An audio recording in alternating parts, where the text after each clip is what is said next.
Mirror, mirror on the wall, who's the fairest of us all? Does your mirror answer, you, my lady? I'll be surprised if it did. Because in your own mind, aren't you always competing with the Snow Whites of the world? Some Snow Whites you see only with their makeup on. Some photoshopped images of Snow Whites. Some supermodel type Snow Whites who starve themselves to fit into that size 0. And then, of course, there are those Snow Whites who've gone under the knife to get that perfect nose or pout. No wonder then, only 4% of the women around the world consider themselves beautiful. A Harvard University study found that 80% of all women are unhappy with their bodies, and just 1% are completely happy. Men, on the other hand, were broadly happy with how they looked. And if I were to ask you, how many things do you love about your body? How many of you would be able to say more than 5? Would you say 2? Would you say 0? I hope not. You might ask, what's the big deal if we women don't think we are beautiful? Well, here's why it's important.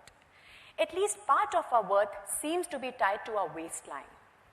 How we women feel about our looks greatly affects our self-esteem, well-being, and happiness. Have you ever wondered why the cosmetics market is booming? Why diet books make money? Why is the weight loss industry thriving? Why do fashion magazines, sauna bells, herbal pills sell? And why do jerks get women? It's because low self-esteem is easy to take advantage of. Thank God, I realized it in time and I didn't land up with one. Girls as young as 8 years old display negative attitudes towards their bodies, as shown by the Keep It Real campaign. They found that 80% of all 10-year-old American girls have at some point in their lives gone on at least one diet. When I read these statistics, I was alarmed and disturbed. But I thought this can't be true in India, until my own 8-year-old daughter stopped eating butter, saying, "It'll make my tummy fat. Mama, have you seen my arms are jiggling like jelly? And I hate it." In a way, only 8-year-old girls talk. There it was, happening at my own home, right under my nose. So here I was at my daughter's 8th birthday party, looking at all her friends, looking all pretty, dressed up, posing and pouting, as you can see for yourself. And what do I notice? Some girls refuse to eat fries and ask for garlic bread without cheese. They sure catch them young. I have heard women say, nobody can be too thin. Think, how much should our visual diet be blamed for this? From the magazines I read, to the movies I watch, to the mannequins where I shop, to the Barbie dolls my daughter plays with, don't they all perpetuate the idea that an ultra-thin woman is the ideal? Several researchers have documented the immensely powerful impact media has on us. For instance, a 1995 study dramatically showed us that just 3 minutes spent looking at skinny models in fashion magazines caused 70% of women to feel guilty, ashamed, and depressed. So now do we all know that seeing images of beautiful slim women makes us feel worse about our bodies? Right? Come on, say right if you agree. Right. Wrong. Can't believe it? I have research that found the opposite. So this is what we did.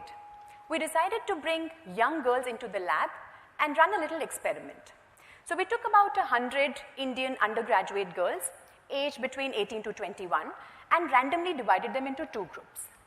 One group was shown photographs of thin, attractive models, emphasizing different body parts. The other group was shown photographs of pens.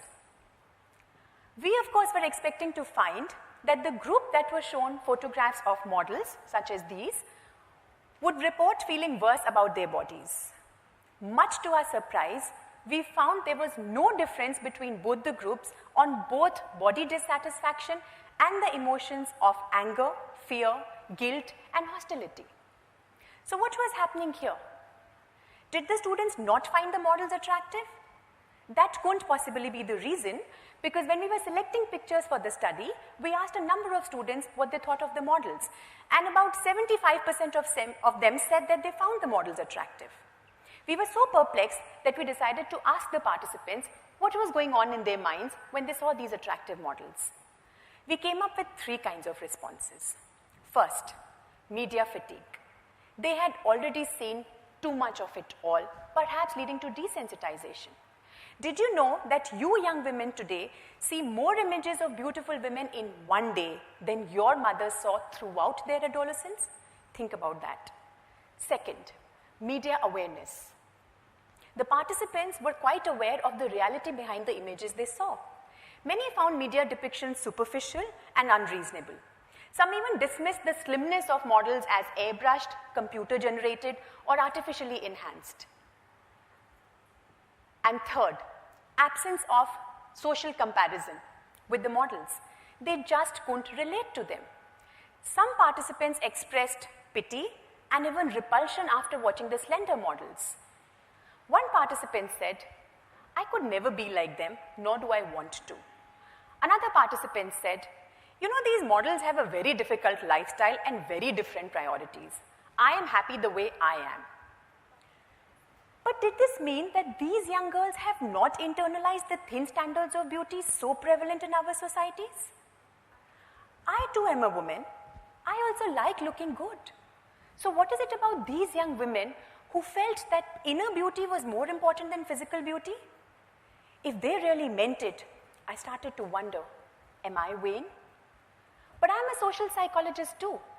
So I thought, what if someone similar to them told them that being beautiful was important? Could these young girls then escape such social pressure to be thin? So here's what we did now. We designed another study. We psychologists are very nosy, pretending we are doing research.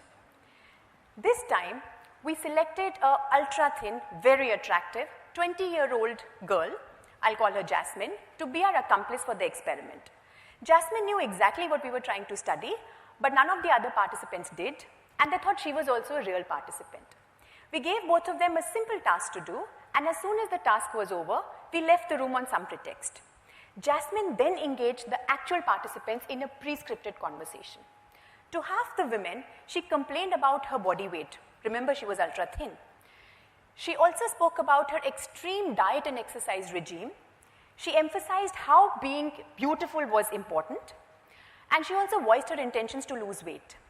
To the other half, she spoke about neutral topics such as the weather.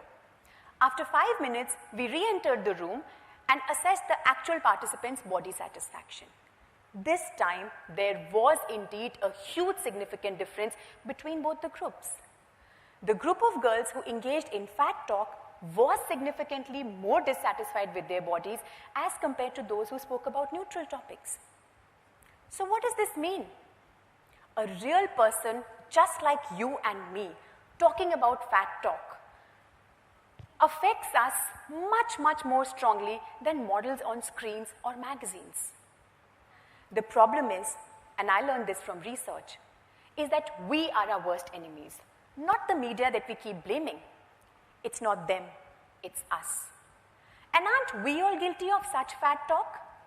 The other day, I was out with a couple of friends shopping, and we decided to buy jeans. So I was trying a pair of jeans, and as soon as I tried and I looked into the mirror, I told my friend, "My God, I think my bum looks really huge in this." My good friend remarked, "You must be joking. If yours is huge, mine is humongous." Men in the audience may be unfamiliar with such body-demeaning conversations, but we women look at it as a contagious social ritual. How many of you know what I'm talking about here? Say aye. Aye. Yes, 93% of women engage in fat talk. The seemingly harmless banter about our calorie intake or how we really need to hit the gym. The trickiest question a girl can ask her boyfriend while trying a new dress is, "Honey, do you think I'm looking fat in this?" Poor guy. He's in a position where he can't say anything right. Guys, you know the safest response to that one? "Baby, I love you." And there I see my husband nodding in agreement. Now, the bad news is, while most women do not enjoy fat talk, it compels us. It is so embedded amongst us that it often reflects not what the speaker actually feels about her body, but how she's expected to feel about it. Yes or no? And while we feel it makes us feel better about ourselves, it ends up making us feel guilty and creates more body dissatisfaction. One of the things we need to think about here is how and why we fat talk. We do it to bond, we do it to fit in. It's a natural response. If a friend says, "This color is all wrong, I think I'm looking very fat, I should have just stuck to wearing black." Another friend says, "No, you are just fine. Look at me. I'm on a no-carbs diet and I still have this huge paunch." What the second friend has done is that while it seems she has given an empathic response to the first one, she has reiterated that it's okay to hate your body. And by the way, that's the only reason why I didn't wear black. I do want my bulges to show. The good news now is, together we can control fat talk. I invite you to try this. The next time a friend says, "No guy is ever going to date me unless I lose some weight," try telling her, "Such a guy can go sit on a pencil for all I care." If you want to hit the gym, go hit the gym. Don't tell everyone what you intend to do. If you don't want to eat that donut, don't eat it. But please don't feel sorry for yourself. If you want to eat it, please eat it and enjoy it. Go ahead and wear what you want to wear. Look into the mirror each day and admire one positive thing about yourself. Love your body. It's the most amazing thing you'll ever own. Not your little black dress, not your sexy stilettos, and certainly not your red lipstick. The last thing I'm going to leave you with is this.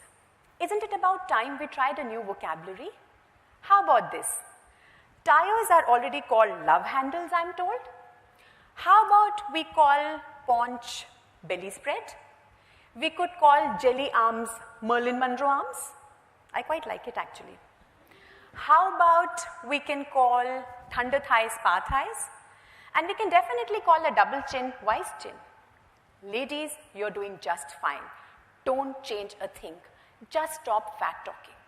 You can lose all the weight in the world, but if you don't love yourself, you're going to be weighed down forever. We have 5 senses to feel the world. Yes or no? We were taught that in grade 2. And how many do we use to evaluate beauty? Largely one, our eyes. What if we use all our other senses? What if we use our sense of smell? And by the way, no perfume company is paying me for saying this, although I wish they were. What if we use our ears to hear beautiful voices? What if we use our sense of touch, both literally and metaphorically, as how someone touches your heart? And what if we use our 6th sense of aura? Isn't this what we need rather than such a narrow definition of beauty? So even if you don't think you are that good looking, you can definitely be sexy. Sexy is an attitude, while beauty is part biology. I think sexy is someone who's strong and confident. You're as sexy as you think you are. It's not the dress that makes you look fat. It's the fat that makes you look fat, right? And you correct me if I'm wrong, but will we care? No. Say loudly with me, no. No weighing scale in the world has the power to value our worth. Fat is healthy. Fat is energy. Fat is not bad, it's fab. So let's not misuse the F word, and I certainly don't mean that F. Thank you.